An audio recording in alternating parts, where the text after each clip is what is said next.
So my 2015 Optima, I've been noticing that when I park the car and put the parking brake on, it will not secure the car too much. I'm thinking that it might be the parking brake cables, so I decided to go and tighten those up. So the tools that you're going to need to do this, I have right here. It's not too many. It's a pretty simple job. It was hard to find information online, but it's pretty straightforward. You just need a socket, extension, 10 millimeter. Those are used for taking out the bolts of the center console box. Some pry tools. There's a few pop panels on that you'll need to pry off. 12 millimeter wrench. That's used for actually tightening the cable adjuster, and then a Phillips head screwdriver. There's a few screws in there that you need to take out, but this is all you'll need to do to adjust the cable in your Kia Optima. This is the area under the seat where the parking brake attaches to the back two cables going to the wheels. You can see that when you press down the parking brake, pulls back the main unit and tightens up these two cables here. So the problem I'm having is that this is not tight enough, so it's not getting the cables pulled back all the way, and the car is rolling in neutral. So what you need to do is tighten this nut right here. If you can turn it clockwise, it will tighten up, pulling this unit back further so that when you depress the pedal, it will actually pull the brakes harder.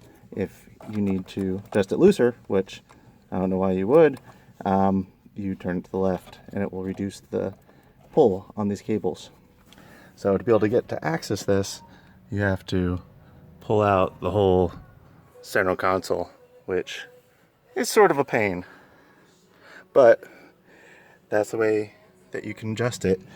If the actual brakes in the back are the issue, that your car is older, you can adjust them by taking the wheels off, but this car is pretty new, so the brakes are actually good. I think the big problem is that the car has been driven a few times with the parking brake on, and unfortunately stretched out these cables some. So I've already tightened this up some for myself, and it looks like it's able to hold the car a bit better now. So I'm going to go ahead and put the center console back together. So to remove the center console, you're going to need to remove some screws from the sides of the center console, as well as removing the actual center stack there. I've already removed everything, so I'm going to put things back, so if you need to remove it, you'll be able to do just the reverse of this install. So you can see here with these panels, they just pop in. They just have those little pop-in plugs, and then we just screw this guy right in here. And you can see how this all fits in there. There is a little slide in piece that sits right there, so when you're pulling it out, when you're putting it back in, you'll need to make sure that that fits through. And then on the other side, there are two screws. So we can get those guys in. So those are going to go right there.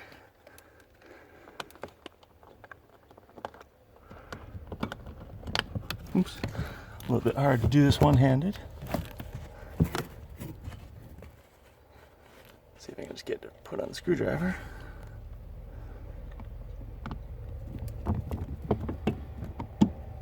Oops.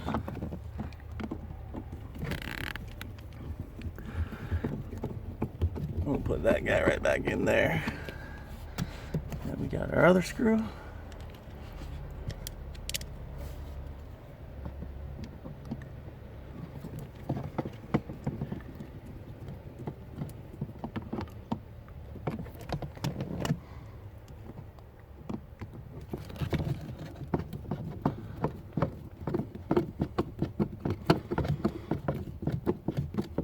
Just like the other side, it has the two little white pop things.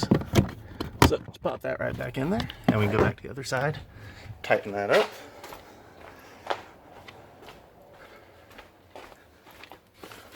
We can tighten this screw back up here.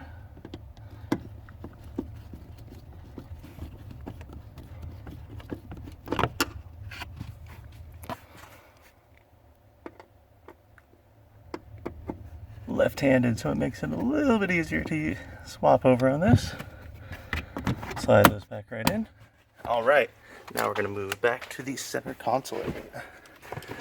So right here on the instructions I saw online, it said to remove this actual lever and boot here, but I was able to just slide it through.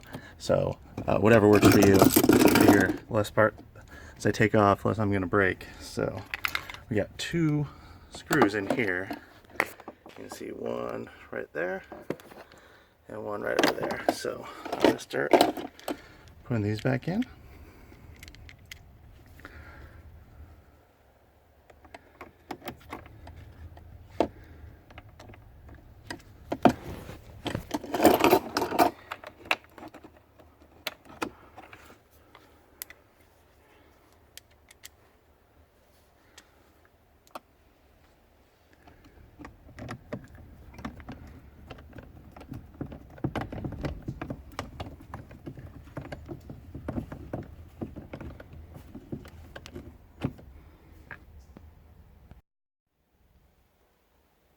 So I'm going to put the screw in on this other side now. When I was taking it off, this one would not come out. It was turning, but it was not actually loosening. So I had to get a little plastic prying tool and pry it between the 2 pieces of plastic down there. Let me see if I can get a shot of that.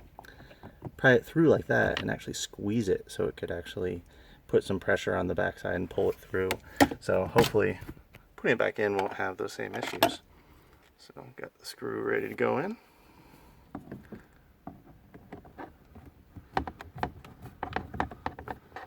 So far so good.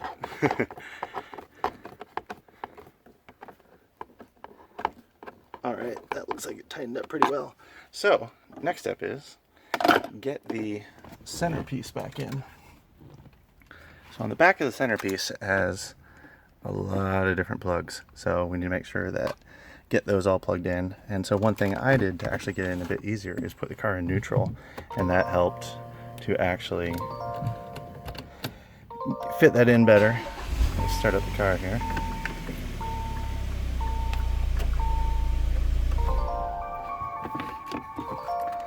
So start by plugging these cables in. They're somewhat long, so it makes it pretty easy to get this guy back in. Just match them up with the size that fits.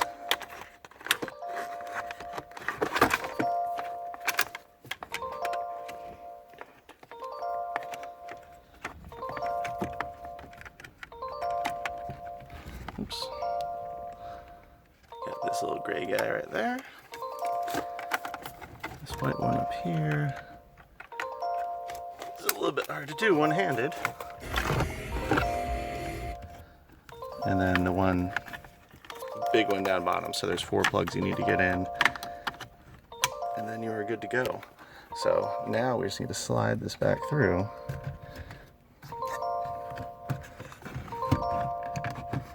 And I found if I just press the little button in, I was able to fit. So that by pressing the button there, it gives it just enough room to slide through. And then get the shift boot back out.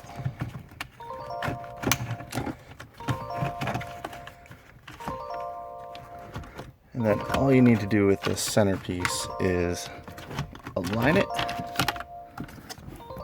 and then you're just going to pop it back in. So it just slides right in.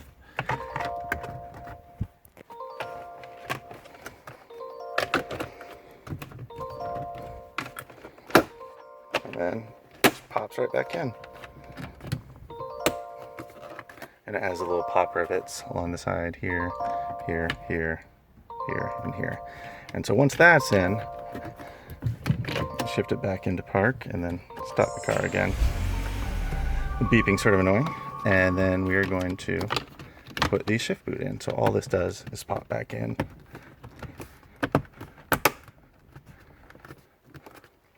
And so when you're taking it off, you want to be careful to not scrape any of this up. So using a plastic pry tool can help you get in here. And so I found sticking the tool in like that, as you pull up, there's a little ridge right here. so you can pull up as you slide the tool in, and that helps you get it out. And then when I was taking the other piece out, I found that just reaching in and lifting helped pull it out a bit easier than trying to fit the pry tool in the side here. It was a bit narrow to actually get something in there without trying not to mess it up. And so then the last part you need to do is the two bolts in the center console. So these are 10mm bolts, and I just used a long extension tool to get these. Let's see if I can get a shot in here. So I don't know if I'll be able to get a shot as I tighten them up, but pretty straightforward. Just tighten them like any normal bolt. And I'll start these up and use my wrench to finish them off.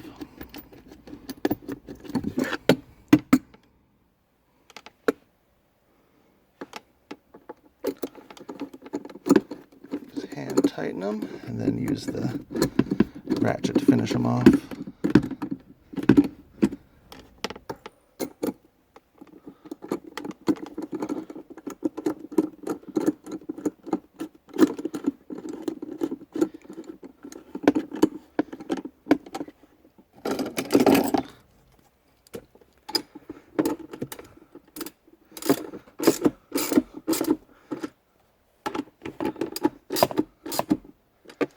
And then this center console has a little carpet piece that fits in there, and all you need to do is just lift that up. It has a little ridge down on the bottom here that you can slide a tool in to pop that out. So that just pops right back in, and now you get the carpet in there. And so I was having a lot of trouble online that it was basically saying you could just pop the back of this center console off and adjust the cables, but I could not get that off. And from what it seemed like, looking at the online instructions, there's actually screws down at the bottom here that you have to untighten as the center console is off. So I ended up not being able to go that way. But pretty much that's it right there. The install is the removal is the reverse of the install I just did. So hopefully